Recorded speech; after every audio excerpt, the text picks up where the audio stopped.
अस्सलाम वालेकुम फ्रेंड्स, कैसे हैं आप सब? उम्मीद करती हूँ आप सब खैरियत से होंगे इंशाल्लाह। और हम भी बिल्कुल ठीक है अल्हम्दुलिल्लाह। और यहाँ पे मैं फ़्रूट धो रही हूँ। रात को हस्बैंड लेके आए थे तो बस मैंने किचन में ही रख दिया था, क्योंकि मैं कुछ मसरूफ़ थी और मैं बस बगैर धोए के फ्रिज में रखना नहीं चाह रही थी, इसलिए मैंने इसको बस ऐसे ही रख दिया था। तो आज जब मैं सुबह उठी हूँ तो चाय वाय पीने के बाद फिर मैंने ये सारा फ्रूट जो है वो खोला था और मैंने इसको अच्छी तरह से वॉश कर लिया था। तो पता है, मेरी कुछ फ्रेंड्स हैं जो मुझे कह रही थी कि हम जो है वो बेकिंग पाउडर जो सॉरी बेकिंग सोडा जो होता है हम उसमें डिप करके रख देते हैं फ्रूट्स और बड़े अच्छे साफ़ हो जाते हैं फ्रूट्स वेजिटेबल जो भी हो। तो मैंने ऐसा कोई एक्सपेरिमेंट नहीं किया, क्योंकि मेरे ख़्याल से जो बेकिंग सोडा है वो तो चीज़ों को गलाने के काम आता है। तो अगर आप उसमें फ्रूट्स वेजिटेबल डिप करेंगे तो मेरे ख़्याल से तो वो गल ही जाएंगे सारे ना, ख़राब हो जाएंगे। तो मैंने जस्ट उनको पानी से ही ऐसे वॉश कर लिया था।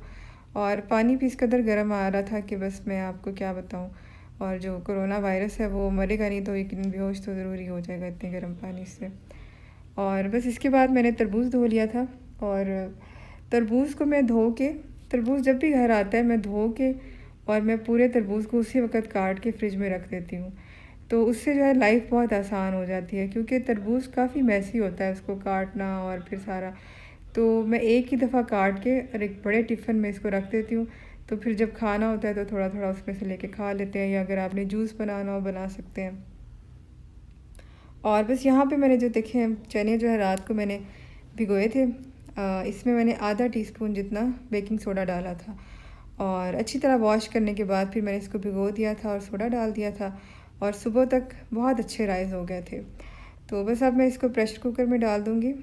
और प्रेशर कुकर में डालने के बाद मैंने इसमें तकरीबन 3 कप जितना पानी डाला था, क्योंकि ये अच्छी तरह राइस हुए हुए थे, बहुत ज़्यादा पानी डालने की ज़रूरत नहीं है। तो फिर मैंने इसमें तकरीबन हाफ़ टी स्पून जितना ब्लैक पेपर और हाफ़ टी स्पून जितना ही मैंने इसमें सॉल्ट डाल दिया था। और चनों को जिस वक्त आप उबालें उसमें नमक आप ज़रूर डालें, क्योंकि अगर चने जो हैं आप नमक के बगैर उबालेंगे ना तो बाद में जितना मर्ज़ी आप सालन में नमक डाल लें, चने फीके ही रहते हैं। ठीक है, तो उबालते हुए जो है वो आप उसमें नमक ज़रूर डालें। तो अब बस मैंने लिड ऑन कर दिया और अब मैं इसको 20 मिनट का प्रेशर दूँगी। अच्छा, ये देखिए 20 मिनट के बाद बहुत अच्छी तरह से जो ना चने गल गए हुए हैं। ठीक है, बहुत ज़्यादा मतलब टाइम मुझे लगाने नहीं पड़ा, 20 मिनट्स में बहुत अच्छे गल गए थे। तो यहाँ पे मैंने इसमें एक मीडियम साइज़ का प्याज जो है वो डाल दिया है। और इसको प्याज को ब्राउन नहीं करना ज़्यादा, बस लाइट सा गोल्डन सा आपने कलर देना है, क्योंकि प्याज को ब्राउन करेंगे तो फिर चनों का सारा जायका जो है वो ख़राब हो जाएगा। तो बस आप देख सकते हैं जिस तरह से यहाँ पे आपको नज़र आ रहे हैं, बस आपने इतने से ही ब्राउन करने हैं। और उसके बाद फिर मैंने इसमें 1 टीस्पून जितना जो है वो साबुत ज़ीरा जो है वो डाल दिया था। और उसके बाद मैंने इसमें डाला था 1 टेबल स्पून जिंजर गार्लिक का पेस्ट। और जिंजर गार्लिक का पेस्ट है वो भी मैं बना के रख लेती हूँ, तो आराम से 1 महीना जो वो निकल जाता है और लाइफ बहुत इजी हो जाती है इसके साथ। और यहाँ पे मैंने इसमें आधा टमाटर डाला है। ये फ्रोज़न टमाटर था मेरे पास, तो टमाटर ज़्यादा हों तो मैं आधे फ्रीज़ कर लेती हूँ और आधे जो है वो नीचे फ्रिज में रख देती हूँ, क्योंकि फिर ये होता है कि टमाटर ख़राब हो जाते हैं ना, तो इसलिए मैं जो है आधे फ्रिज में रखती हूँ आधे फ्रीज़र में रखती हूँ। तो फ्रिज वाले पहले यूज़ कर लेती हूँ और फ्रीज़र वाले जो है मैं बाद में यूज़ कर लेती हूँ। तो हाफ़ टी स्पून मैंने इसमें डाला था टर्मरिक पाउडर, और 1 टीस्पून जो है मैंने इसमें डाला था रेड चिली पाउडर, और हाफ़ टी स्पून अगेन मैं इसमें डालूँगी ब्लैक पेपर। और उसके बाद जो है मसाला अच्छी तरह से आपने थोड़ा थोड़ा पानी लगा के आपने मसाले को तसल्ली से भून लेना है। ठीक है, मसाले की जितनी अच्छी आप भुनाई करेंगे ना तो उतना ही अच्छा मतलब इसका रिज़ल्ट आएगा, नहीं तो आपको प्याज टमाटर इधर उधर तैरते हुए नज़र आएंगे। तो ये चनों का ही थोड़ा थोड़ा पानी जो है वो लगा के तो मैं इसको अच्छी तरह से मसाले को भून लूँगी।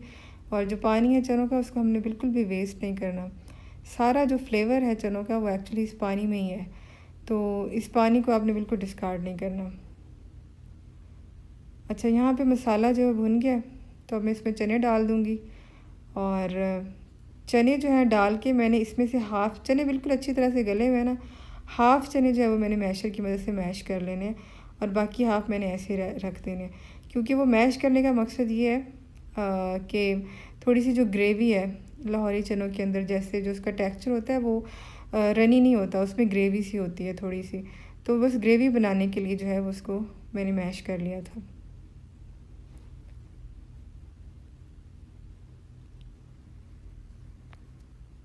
अच्छा, अब इसमें मैंने जो बचा हुआ पानी था चनों का वो डाल दिया था और थोड़ा सा पानी और डाल दिया था, तो आप समझ लें कि तकरीबन इसमें 2 कप जितना पानी होगा। और अब मैं इसको 5 मिनट के लिए अगेन प्रेशर दे दूँगी। अच्छा, ये देखिए 5 मिनट के बाद आप देख सकते हैं कि इसका जो टेक्सचर है वो रनी नहीं है, बल्कि वो एक ग्रेवी सा जैसे थिक सा टेक्सचर है। तो इसमें गरम मसाला डाल दिया था मैंने, और मैंने इसमें डाल दी थी हरी मिर्चें और अदरक, और ये फ्रोज़न जो धनिया पड़ा हुआ था मैंने वो डाल दिया था। और अब इसको अच्छी तरह से मिक्स कर लेना है और ये बन गया। अच्छा, अब इस वक्त फिर शाम को मुझे काफ़ी भूख लग रही थी, तो मैंने फिर एक एप्पल काट लिया था। खाना जो है वो मैं सोच रही थी कि हस्बैंड जब आएंगे तो उनके साथ ही खाऊंगी, तो वो बस वो जल्दी निकल गए थे, तो और अभी तक वो आए नहीं, तो मैं बस उनका इंतज़ार कर रही थी। अगर मैं खा लेती तो ज़ाहिर सी बात है फिर उनके साथ मेरे से खाना नहीं खाया जाना था, तो फिर अच्छा नहीं लगता ना कि आप कंपनी ना दें, तो इसलिए फिर मैंने एक एप्पल खा लिया था। और अब इस वक्त तकरीबन जो है वो 7:30 का टाइम है।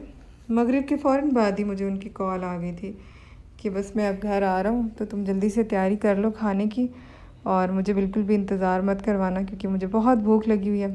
तो मैंने कहा जी आप बिल्कुल बेफ़िक्र हो जाए, आप आराम से आएँ, जब आप आएँगे तो आपको खाना बिल्कुल रेडी मिलेगा। तो बस उनके आने से पहले इसलिए मैंने जल्दी जल्दी जो है वो रोटियाँ बेलनी शुरू कर दी थी। और वैसे भी आजकल जो सिचुएशन है ना, वो बाहर से बिल्कुल खाना नहीं खा रहे, मतलब हम कभी कभार होता है कि कोई बहुत इमरजेंसी हो, कुछ तबीयत ठीक ना हो, तो एक अलग बात है, वरना खाना हम घर पे ही खाते हैं। और उसमें भी ये है कि अगर मेरी तबीयत का कोई इशू है तो फिर तो खाना बाहर से आ जाता है, लेकिन मेरे हस्बैंड जो है वो नहीं खाते बिल्कुल भी। वो जो है उनकी यही होता है कि बस आजकल जितना भी एहतियात किया जाए वो बेहतर है। और आप यकीन करें सम टाइम तो ऐसा होता है कि वो बाहर पानी का एक कतरा भी नहीं पीते, चाहे उन्हें पूरा दिन लग जाए काम पे, जब वो वापस आते हैं घर आके वो पानी पीते हैं। और उसकी एक मेन वजह ये भी होती है कि उन्होंने मास्क लगाया होता है, और मास्क वो उतारते नहीं हैं कि अगर मैं मास्क उतारूँगा तो हो सकता है कि मुझसे किसी को इन्फेक्शन हो जाए या किसी का मुझे इन्फेक्शन हो जाए। क्योंकि सम टाइम ऐसा होता है कि आप बिल्कुल हेल्दी होते हैं, आपको कोई साइन सिम्टम्स नहीं होते, आपको पता भी नहीं होता कि आप एक कैरियर हैं, आपके अंदर वायरस है, ठीक है, लेकिन आपका इम्यून सिस्टम स्ट्रॉन्ग होता है और आपको किसी किस्म के कोई सिम्टम्स नहीं आते और वायरस आपको नुकसान नहीं पहुंचाता। लेकिन हो सकता है कि आपसे वो किसी दूसरे में ट्रांसफ़र हो जाए और उनका इम्यून सिस्टम जो है वो इतना स्ट्रॉन्ग ना हो और वो बीमार हो जाए।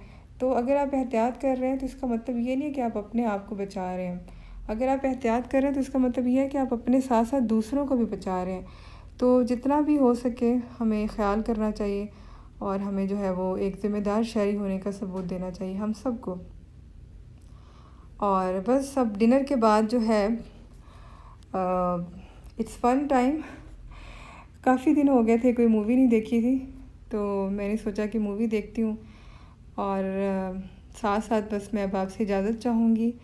यहीं तक था मेरा आज का व्लॉग, और अगर आपको अच्छा लगे तो आप लाइक करें, शेयर करें, सब्सक्राइब करें। और अगर आप चाहते हैं कोई इम्प्रूवमेंट हो तो आप मुझे कमेंट करके बताएं। और बस मैं आपसे इजाज़त चाहूँगी। अल्लाह हाफ़िज़।